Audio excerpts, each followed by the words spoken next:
नमस्कार प्यारे विद्यार्थियों, डीएवी मॉयल पब्लिक स्कूल आज हिंदी ई कक्षा में आपका स्वागत है।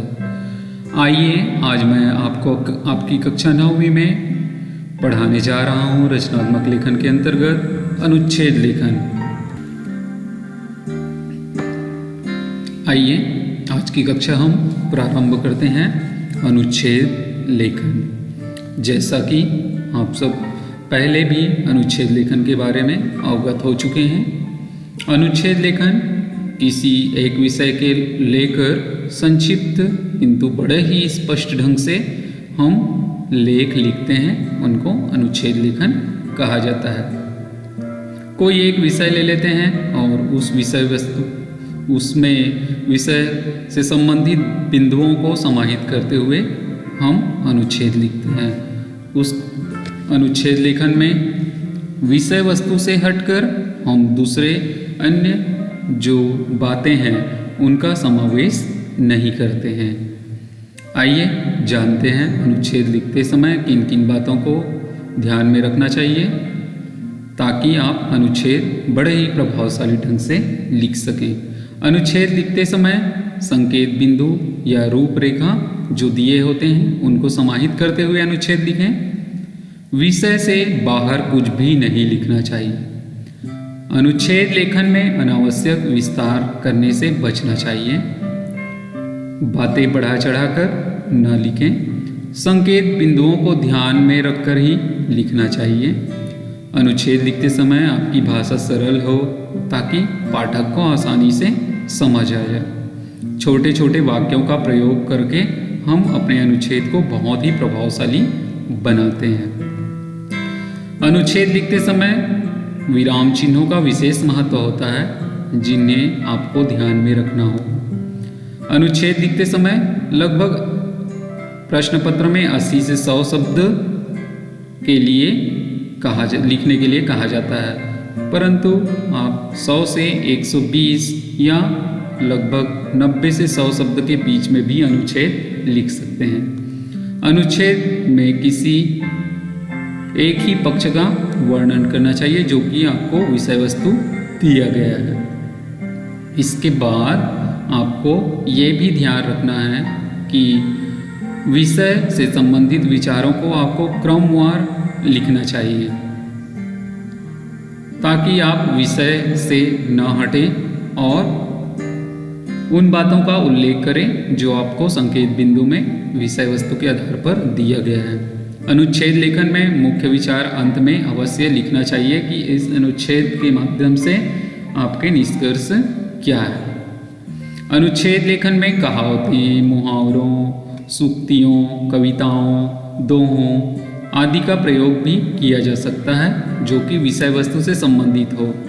अंग्रेजी के कुछ शब्द जैसे इंटरनेट, टेलीविज़न, कंप्यूटर, फोन, इन शब्दों का इस्तेमाल भी कर सकते हैं।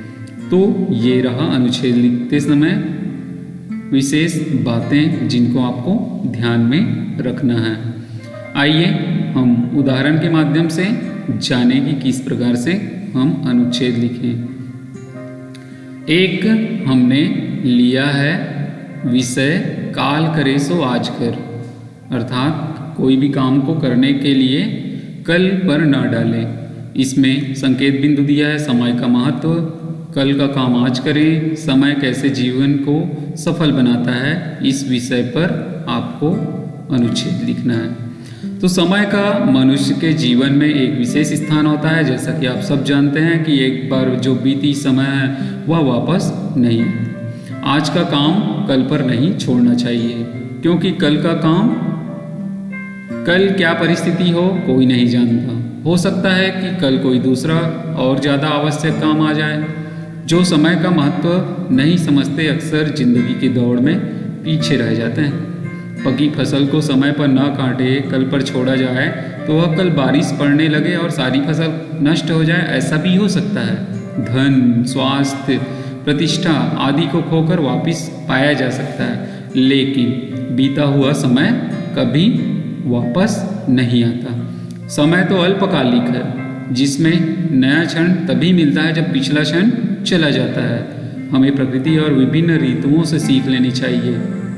सूर्य समय पर ना निकले तो हम अंधकार में डूब जाएंगे, मौसम समय पर ना बदले तो अनाज के अभाव में हम भूखे मर जाएंगे, और आज के काम को यथाशीघ्र न करें ये कहाँ उचित है। समय का जो समुचित उपयोग करते हैं हमेशा आत्मविश्वास के साथ प्रगति के पथ पर अग्रसर होते चले जाते हैं। तो इस प्रकार से समय जीवन को सफल बनाता है।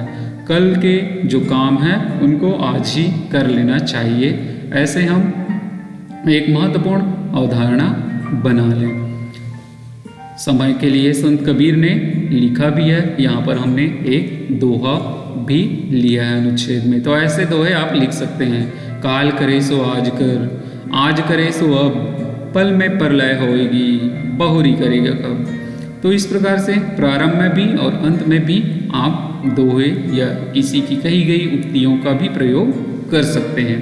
तो ये रहा समय का महत्व और आज का काम कल पर न छोड़े इस विषय वस्तु पर हमारा एक अनुच्छेद। अब दूसरे अनुच्छेद के माध्यम से हम देखते हैं कि उसमें कैसे लिखे। स्वच्छ भारत अभियान, संकेत बिंदु दिया है यहाँ पर। स्वच्छता अभियान की शुरुआत, अभियान से जुड़े कार्य और अपना क्या योगदान है।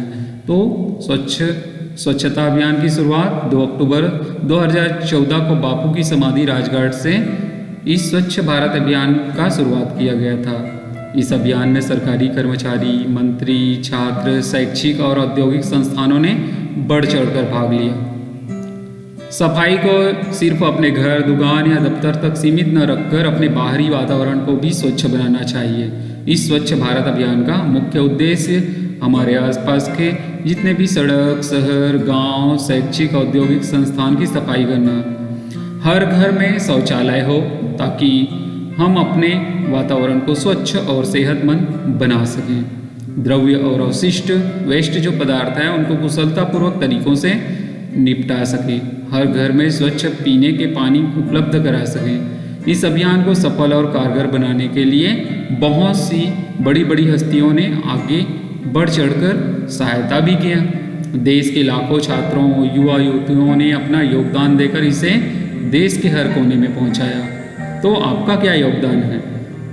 हमें याद रखना चाहिए कि स्वच्छ भारत अभियान सिर्फ सरकार का नहीं बल्कि हम सबका दायित्व है। हमारे आसपास किसी तरह की गंदगी हमें बीमार कर सकती है। नाक मुंह सिकोड़कर आंखें बंद कर लेने से गंदगी गायब नहीं होगी। इसके लिए हमें खुद आगे बढ़कर उसे दूर करना होगा। तो इस प्रकार से हम वहाँ पर अपना स्वच्छता के प्रति योगदान दे सकते हैं, स्वच्छ भारत अभियान में अपनी भूमिका निभा सकते हैं। इस प्रकार से संदेश देते हुए यहाँ पर हम समाहित करेंगे, आओ हम सब प्रण करें कि इस देश को स्वच्छ बनाने में हम अपना पूरा योगदान देंगे।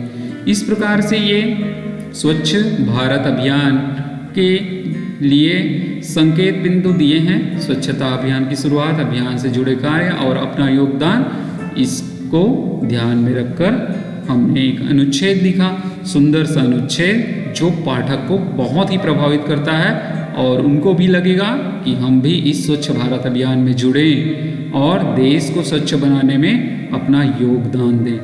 तो प्यारे बच्चों, जैसा कि आपको 2 उदाहरणों के माध्यम से समझाया कि किस प्रकार से अनुच्छेद लिखे जाते हैं, इनको लिखने से पूर्व विभिन्न जो सावधानी है उनको ध्यान में रखना चाहिए और अनुच्छेद लिखना चाहिए। अब करने हैं आपको अभ्यास कार्य। 80 से 100 शब्दों में अनुच्छेद लिखना है। मेरे जीवन लक्ष्य, आपके जीवन लक्ष्य क्या है, आप जीवन में क्या बनना चाहते हैं, आपके उद्देश्य क्या है, उनको आप लिखेंगे। मेरी पहली हवाई यात्रा, आप इसको कल्पना के आधार पर भी लिख सकते हैं। अगर आप यहाँ पर हवाई यात्रा नहीं किए हैं तो भी आप कल्पना के आधार पर यहाँ पर अनुच्छेद लिख सकते हैं। आज के लिए बस इतना ही। बहुत बहुत धन्यवाद। आपने अभी जाना अनुच्छेद लेखन। अगले वीडियो में अगले विषय के साथ पुनः मिलते हैं।